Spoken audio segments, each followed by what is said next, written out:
దాంతోపాటు గత 5 సంవత్సరాల పాటు ఏదైతే విచ్చలవిడిగా అధికారం ఉంది కదా అని చెప్పి వైఎస్ఆర్ కాంగ్రెస్ పార్టీ దాని నాయకులు ప్రవర్తించారో అధికారం కోల్పోయిన తర్వాత కూడా అదే విధమైనటువంటి ప్రవర్తన ఈరోజు రాష్ట్రంలో చూస్తూ ఉన్నాం. అధికారులు ఎన్డీఏ ప్రభుత్వం వచ్చిన తర్వాత ప్రభుత్వ విధానాలకు అనుగుణంగా ఈరోజు అధికారులు పనిచేస్తూ ఉన్నారు. వాళ్ళ రూల్స్ ఏవైతే ఉన్నాయో ఎస్టాబ్లిష్డ్ ప్రొసీజర్ ప్రకారం ఈరోజు అధికారులు పనిచేస్తూ ఉన్నారు.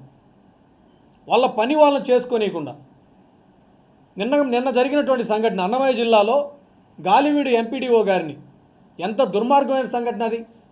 నేను దళితుల మేనమా అని చెప్పుకున్నాడు ఆ రోజున ఆయన అధికారంలో ఉన్నప్పుడు, అధికారంకి వచ్చే ముందర. ఒక దళిత ఎంపీడీఓని అన్యాయంగా కొట్టి ఆఫీసులో పడేసినటువంటి పరిస్థితి నిన్న మనం మీడియా ముఖంగా చూసాం. కారణం ఏంటి? ఏమన్నా దుర్మార్గం చేశారా ఎంపీడీఓ గారు? ఏమన్నా అన్యాయం చేశాడా? రూల్స్కి అగెనెస్ట్గా ఏమైనా పనిచేశారా? ఆయన చేసిందల్లా సుదర్శన్ రెడ్డి అనే ఒక లీగల్ సెల్ అధ్యక్షుడు, అన్నమయ్య జిల్లా లీగల్ సెల్ అధ్యక్షుడు సుదర్శన్ రెడ్డి అనే అతను వాళ్ళ మదర్ ఎంపీపీ కాబట్టి ఎంపీపీ రూమ్ తాళాలు ఇవ్వమని పోయి ఎంపీడీఓ గారిని అడిగితే ఆయన ఇవ్వనన్నందుకు మాలకులస్తుడైన జవహర్ బాబు గారిని అత్యంత దారుణంగా గాయపడే విధంగా కొట్టి ఆఫీసులో పడేసినటువంటి పరిస్థితి. ఆఫీసులో పడేసిన అత్యంత రాక్షసంగా, పాశవికంగా. ఒకవైపు ఆయన బాధ అల్లల్లాడిపోతూ ఉంటే వాళ్ళ రూమ్ తాళాలు పగలగొట్టి అక్కడ ఎంజాయ్ చేస్తూ ఉన్నారు. ఆయన సాక్షాత్తు అన్నమయ్య జిల్లా లీగల్ సెల్ అధ్యక్షుడు సుదర్శన్ రెడ్డి అనే అతను. గతంలో జడ్పీటీసీగా పనిచేశాడు. వాళ్ళ మదర్ ఈరోజు ఎంపీపీగా ఉన్నారు. అంటే జగన్మోహన్ రెడ్డి గారు దళితులను మేనమావన్ అని చెప్పుకుంటూ దళితుల మీద ప్రేమ ఒలకబోసి గత 5 సంవత్సరాలు వాళ్ళని అన్యాయం చేసి కార్పొరేషన్ నిధులు బొక్కేసి మళ్ళీ అధికారంలోకి వచ్చిన తర్వాత ఈరోజు దళిత అధికారులు వాళ్ళ మాట వినట్లేదని చెప్పి ఈరోజు రెడ్లు ఆ విధంగా వైసీపీ నాయకులు దాడి చేస్తూ ఉంటే ఏ విధమైన కల్చర్ నేర్పించిపోయారు జగన్మోహన్ రెడ్డి గారు? ఏ విధమైన సంస్కృతి ఇది? రాజకీయ అధికారం చేతిలో ఉందని ఒక అధికారిని, ఒక మాల అధికారిని ఆ విధంగా కొట్టి ఆఫీసులో పడేస్తారా? ఎంత దుర్మార్గం ఇది! సభ్య సమాజం అంతా కూడా తలదించుకునేటువంటి పరిస్థితి ఈ రోజున.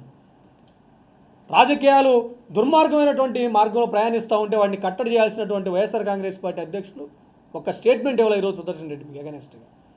సస్పెండ్ చేయాలి కదా అతన్ని.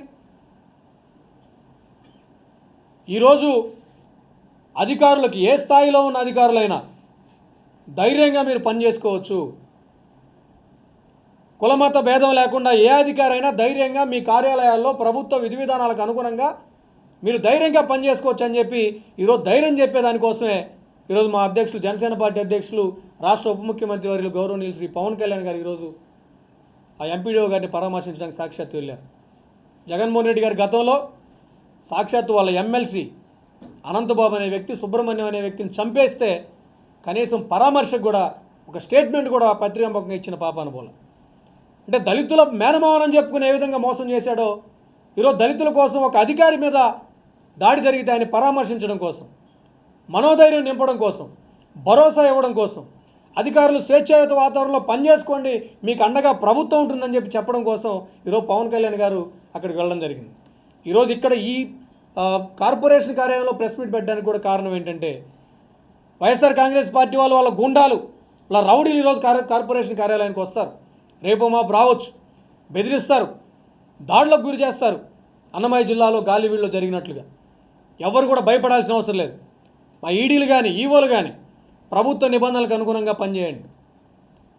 ఒక మిషనరీ యాక్టివిటీ ఏ విధంగా జరుగుతుందో ఆ విధంగా పనిచేయాలి. వారికి ధైర్యం ఇవ్వడం కోసం ఈరోజు పవన్ కళ్యాణ్ గారు అక్కడికి వెళ్తే వారి ఆదేశాల మేరకు ఈరోజు మేమందరం కూడా ఇక్కడ ఈ కార్యాలయానికి వచ్చి మా ఆఫీసర్లందరికీ కూడా మనోధైర్యం నింపడానికి ఈ కార్యక్రమాన్ని తీసుకున్నాం. ఎంత దుర్మార్గం అండి! మాల వాళ్ళంటే అంత చులకనగా కనిపిస్తూ ఉన్నారా? మాల అధికారుల మీద ఈ విధంగా దాడులు చేస్తారా? దాడులు చేస్తే మీరు మాట్లాడరా? అన్యాయం కదా.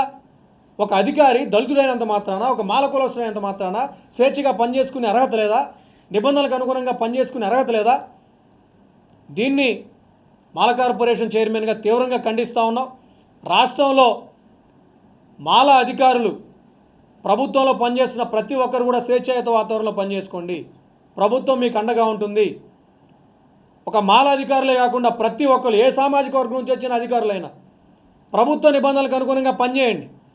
వైసీపీ గూండాల, రౌడీల యొక్క దౌర్జన్యానికి మీరు తలొగ్గాల్సినటువంటి అవసరం లేదు. మీకు అండగా ప్రభుత్వం ఉంటుంది, మీకు అండగా వ్యవస్థలు పనిచేస్తాయి. కాబట్టి ధైర్యంగా ప్రజలందరికీ మేలు కలిగే విధంగా పనిచేయాల్సిందిగా ఈ సందర్భంగా తెలియజేస్తా ఉన్నాను.